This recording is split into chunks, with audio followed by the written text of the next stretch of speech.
Hello friends, എല്ലാവർക്കും ചെമ്പനിപ്പൂവിൻ്റെ പുതിയൊരു വീഡിയോയിലേക്ക് സ്വാഗതം. നമ്മുടെ ചെമ്പനിപ്പൂവിൽ വരാനിരിക്കുന്നൊരു ഭാഗത്തിൻ്റെ വീഡിയോ ആണ് ഞാൻ ചെയ്യുന്നത്. നിലവിൽ നമ്മുടെ സച്ചിയുടെയും രേവതിയുടെയും പിണക്കൊക്കെ മാറിക്കൊണ്ട് നല്ല അടിപൊളിയായിട്ടുള്ള എപ്പിസോഡ് കടന്നു പോവുകയാണ്. ഈ ഒരു സമയത്ത് നമ്മുടെ മഹിമയായി തന്നെ വലിയൊരു പ്രശ്നം ഉണ്ടാക്കുന്നതിന് വേണ്ടിയിട്ട് ആ വീട്ടിലേക്ക് വരുന്നുണ്ട്.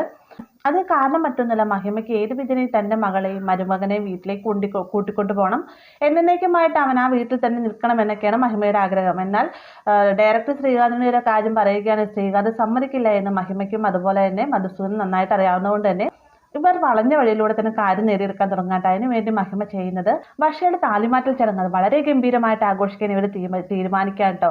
ആ ഒരു കാര്യം നമ്മുടെ ചന്ദ്രയുടെ അടുത്ത് നിന്ന് പറയുന്ന സമയത്ത് ചന്ദ്രയ്ക്കും ഭയങ്കര സന്തോഷമാവുന്നുണ്ട്. കാരണം ഒരുപാട് പണമുള്ളവരാണല്ലോ നമ്മുടെ വർഷയുടെ കുടുംബവും മറ്റും. അതുകൊണ്ട് തന്നെ പരിപാടി നല്ല ഗംഭീരമായിരിക്കും. അത് മാത്രമല്ല തൻ്റെ കയ്യിൽ നിന്ന് ഒറ്റ പൈസ ഇറക്കുകയും വേണ്ട. അങ്ങനെ നമ്മുടെ മഹിമ ചന്ദ്രയെ കാണാണ്ട് നേരിട്ട് വീട്ടിൽ വരുന്ന സമയത്ത് പറയുന്നുണ്ട്, ഞങ്ങളുടെ മകളുടെ കല്യാണമോ ഞങ്ങൾക്ക് കൂടാൻ പറ്റില്ല, ഈ ഒരു ചടങ്ങ് നല്ല രീതിയിൽ തന്നെ നടത്തണമെന്ന് എനിക്ക് ആഗ്രഹമുണ്ട്. എൻ്റെ വീട്ടുകാരെയും അതുപോലെ തന്നെ നാട്ടുകാരെയും എല്ലാം വിളിച്ചുകൊണ്ട് വളരെ ഗംഭീരമായിട്ടാണ് നടത്താൻ ഞാൻ തീരുമാനിച്ചിരിക്കുന്നത്. അതിൽ ചന്ദ്രയ്ക്ക് എന്തെങ്കിലും എതിർപ്പുണ്ടോ എന്ന് ചോദിക്കുന്ന സമയത്ത് ചന്ദ്ര പറയുകയാണ്, അതിനിപ്പോൾ എന്താ മഹിമയുടെ മോളുടെ പരിപാടിയല്ല, അത് മഹിമയ്ക്ക് ഇഷ്ടമുള്ള പോലെ എന്താ കൊടുക്കാനുള്ളതെന്ന് വെച്ചാൽ കൊടുത്തും എല്ലാ രീതിക്കും നല്ല രീതിക്ക് നടത്താം എന്നൊക്കെ നമ്മുടെ ചന്ദ്ര പറയാം കേട്ടോ. അതിനുശേഷം മഹിമ പോകാതിരിക്കുന്ന സമയത്ത് നമ്മുടെ ചന്ദ്ര വേഗം മഹിമയോടായിട്ട് പറയുകയാണ്, മഹിമ എനിക്കൊരു കാര്യം പറയാനുണ്ട്, ഞാനൊരു കാര്യം ആവശ്യപ്പെട്ട് കഴിഞ്ഞാൽ മഹിമ ചെയ്യാൻ അനുവദിക്കുമോ എന്ന് ചോദിക്കുമ്പോഴത്തേക്കും എന്താ ചന്ദ്ര പറഞ്ഞോളൂ എന്ന് നമ്മുടെ മഹിമ പറയുന്നുണ്ട്. വേഗം തന്നെ ചന്ദ്ര പറയുകയാണ്, വർഷയുടെ താലിമാറ്റ ചടങ്ങിൻ്റെ കൂടെ തന്നെ ശ്രുതിയുടെ താലിമാറ്റ ചടങ്ങുകളും നടത്താനായിട്ട് എനിക്കൊരു ആഗ്രഹമുണ്ട്. ഈ വർഷയുടെ കല്യാണത്തിന് ആ ഒരു സമയം തന്നെയാണ് ശ്രുതിയുടെയും കല്യാണം നടന്നത്. പക്ഷേ ഇതുവരെ ആ ഒരു ചടങ്ങ് നടത്താൻ പറ്റിയില്ല. എന്തായാലും ഇനി അത് നീട്ടിക്കൊണ്ട് പോകുന്നില്ല, നല്ലൊരു മുഹൂർത്തമെല്ലാം തന്നെ മഹിമ കണ്ടിട്ടുണ്ടല്ലോ, ആ ഒരു ദിവസം തന്നെ ശ്രുതിയുടെ നടത്താമെന്നൊക്കെ ചന്ദ്ര പറയുമ്പോഴത്തേക്കും മഹിമ അത് സമ്മതിക്കുക കേട്ടോ. പക്ഷേ പോകുന്നതിന് മുന്നേ തന്നെ മഹിമ ഒരു കാര്യം പറയുന്നുണ്ട്, ഒരിക്കലും ഈ ഒരു ചടങ്ങിന് സച്ചി പങ്കെടുക്കാൻ പാടില്ല. കാരണം സച്ചി പങ്കെടുത്തു കഴിഞ്ഞാൽ തൊട്ടിനും പിടിച്ചതിനും എല്ലാം തന്നെ ഒച്ചപ്പാടുണ്ടാക്കുകയും ഈ ഒരു ചടങ്ങ് കുളമാകുമെന്നാണ് നമ്മുടെ മഹിമ പറയുന്നത്. മഹിമയുടെ അഭിപ്രായത്തോട് ചന്ദ്രയും വലിയ എതിർപ്പൊന്നും പറയുന്നില്ല കേട്ടോ. ചന്ദ്ര പറയുന്നുണ്ട്, ഞാൻ സച്ചിനെ ഈ ചടങ്ങിൽ കൊണ്ടുവരാതിരിക്കാൻ പരമാവധി ശ്രമിക്കും എന്നൊക്കെ ഇങ്ങനെ മഹിമയുടെ വാക്ക് പറയുകയാണ്. അതിനുശേഷം മഹിമ പോയതിനു ശേഷം ഈ ഒരു കാര്യം രവിയോട് പറയുന്ന സമയത്ത് രവി സമ്മതിക്കുന്നില്ല കേട്ടോ. രവി പറയുന്നുണ്ട്, സച്ചി പോരുന്നില്ല എന്നാണെങ്കിൽ ഈ ഒരു ചടങ്ങിൽ ഞാനും ഇല്ല എന്ന് പറയുമ്പോഴത്തേക്ക് സച്ചിയേട്ടനില്ല എന്നെങ്കിൽ ഞാനും ഈ ചടങ്ങിന് വല്ല എന്ന് രേവതി പറയുകയാണ്. അപ്പോൾ ഇതെല്ലാം കേട്ടുകൊണ്ടാണ് ശ്രീകാന്തും വർഷയും അങ്ങോട്ടേക്ക് വരുന്നത്. അപ്പോൾ ഇവർക്കത് ഭയങ്കര സങ്കടമാവട്ടെ. ഇവർ പറയുന്നുണ്ട്, ഞങ്ങളുടെ കല്യാണത്തിൽ ഈ വീട്ടിൽ ആരുടെ അനുഗ്രഹം ഞങ്ങൾക്ക് കിട്ടിയില്ല, അതുകൊണ്ട് തന്നെ ഈ ഒരു ചടങ്ങിൻ്റെ സമയത്തെങ്കിലും എല്ലാവരും വരണമെന്നൊക്കെ പറയുന്ന സമയത്ത് രേവതി നമ്മുടെ സച്ചിയോടായിട്ട് പറയുകയാണ്, എന്തായാലും സച്ചിയായിട്ട് നമുക്ക് പോവാം, ഇവർ ഇത്രയധികം ആഗ്രഹത്തോട് പറഞ്ഞതല്ലേ എന്നൊക്കെ പറയുകയാണ് കേട്ടോ. അപ്പോൾ ഇതിനിടയിൽ നമ്മുടെ ചന്ദ്രയുടെ സംസാരമൊക്കെ കേൾക്കുന്ന സമയത്ത് സച്ചി പറയുന്നുണ്ട്, ഈ ഒരു ചടങ്ങിന് ഞാൻ വരുന്നില്ല, നിങ്ങൾ പൊക്കോളെന്നൊക്കെ പറയുന്നുണ്ട്.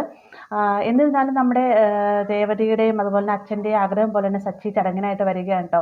അങ്ങനെ ചടങ്ങിൻ്റെ തലേ ദിവസം രാത്രിക്ക് നമ്മുടെ ചന്ദ്ര രേവതിയെ കണ്ടിട്ട് പറയുന്നുണ്ട്, നീ നിൻ്റെ ഭർത്താവിനോട് പറയണം, ഒരു പ്രശ്നം ഉണ്ടാക്കണമെന്ന് പറയണം, പ്രശ്നം ഉണ്ടാക്കാനാണെങ്കിൽ അവനോട് ഇവിടെ തന്നെ നിന്നോളാനായിട്ട് പറയണം എന്നൊക്കെ പറയുമ്പോഴത്തേക്കും നമ്മുടെ രേവതിക്ക് ഭയങ്കര സങ്കടമാണ്. രേവതി അപ്പം തന്നെ ടെറസിലേക്ക് ചെന്നതിന് ശേഷം സച്ചിയോട് പറയുന്നുണ്ട്, സച്ചിയുടെ യാതൊരു പ്രശ്നം ഉണ്ടാക്കാൻ പോരുത്, അവരെന്തെങ്കിലും പ്രലോഭനത്തിന് വന്നാലും സച്ചിയേട്ടൻ മിണ്ടാതിരുന്നാൽ മതി, സച്ചിയേട്ടൻ മൂലം ഈ ഒരു ചടങ്ങ് അലങ്കോലമാവുന്നൊക്കെ നമ്മുടെ രേവതി പറയുമ്പോഴത്തേക്കും സച്ചി രേവതിക്ക് വാക്ക് കൊടുക്കട്ടെ, ഞാൻ മൂലം ഈ ഒരു ചടങ്ങ് അലങ്കോലമാവുകയില്ല, ആരെന്ത് ചെയ്താലും ഞാൻ മിണ്ടാതിരുന്നോളാമെന്ന് നമ്മുടെ രേവതിക്ക് വാക്ക് കൊടുക്കണം. അങ്ങനെ ചടങ്ങിന് ചെല്ലുന്ന സമയത്ത് പല രീതിക്കും പ്രലോഭനങ്ങളെല്ലാം തന്നെ നമ്മുടെ സച്ചിക്ക് നേരെ ഉണ്ടാവുകയാണ്. കാരണം നമ്മുടെ മഹിമ മനസ്സിൽ കണ്ടിരിക്കുന്നത് സച്ചി ആ ഒരു ചടങ്ങിന് പങ്കെടുക്കണം, ആ ഒരു ചടങ്ങിന് പങ്കെടുത്തതിന് ശേഷം സച്ചിയെ കൊണ്ട് തന്നെ ഈ ഒരു ചടങ്ങ് അലങ്കോലമാക്കിക്കണം എന്ന് തന്നെയായിരുന്നു കേട്ടോ. അതുകൊണ്ട് തന്നെ ഇതെല്ലാം മുൻകൂട്ടി കണ്ടുകൊണ്ടാണ് മഹിമ ചന്ദ്രയുടെ അടുത്ത് എന്നിട്ട് പറയുന്നത് സച്ചി ഈ ഒരു ചടങ്ങിന് വരരുതെന്ന്. കാരണം സച്ചി ഈ ഒരു ചടങ്ങിന് വരരുതെന്ന് പറഞ്ഞു കഴിഞ്ഞാൽ ആ വീട്ടിൽ ഇതൊരു ചർച്ചയാവും, ഏത് വിധം സച്ചിനെ കൂട്ടിക്കൊണ്ട് വരാനായിട്ട് ഇതേ മാർഗമുള്ളൂ എന്ന് മഹിമയ്ക്ക് അറിയാം. അങ്ങനെ മഹിമ ഉദ്ദേശിച്ച രീതിയിൽ തന്നെ സച്ചി ചടങ്ങിന് വരികയും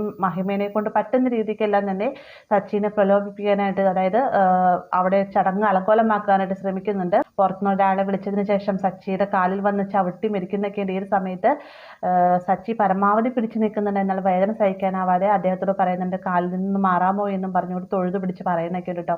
ഈ ഒരു കാഴ്ച കാണുന്ന സമയത്ത് രേവതിക്ക് ദേഷ്യം വരുന്നുണ്ട്. രേവതി പെട്ടെന്ന് അയാളോട് ദേഷ്യപ്പെടുന്ന സമയത്ത് വേണ്ട, ഈ ഒരു ചടങ്ങ് നമ്മളായിട്ട് അലങ്കോലപ്പെടുത്തരുതെന്ന് പറയുമ്പോഴത്തേക്കും സച്ചേട്ടൻ നിന്ന് പറയാൻ പാടില്ല, കാല് വേദനയ്ക്ക് പറയാൻ പാടില്ല, എന്തിനാ മിണ്ടായിരുന്നത് രേവതി ചോദിക്കാൻ കേട്ടോ.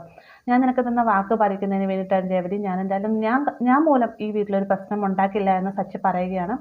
അങ്ങനെ ആ സച്ചി പറഞ്ഞ വാക്ക് തന്നെ പാലിക്കുന്നുണ്ട് കേട്ടോ. അതായത് സച്ചി മൂലം ആ വീട്ടിലൊരു പ്രശ്നം ഉണ്ടാവുന്നില്ല. പക്ഷേ മഹിമ വലിയൊരു കെണി വെക്കുകയും അതിനകത്ത് നമ്മുടെ രേവതി വീഴുകയും ചെയ്യുന്നുണ്ട്.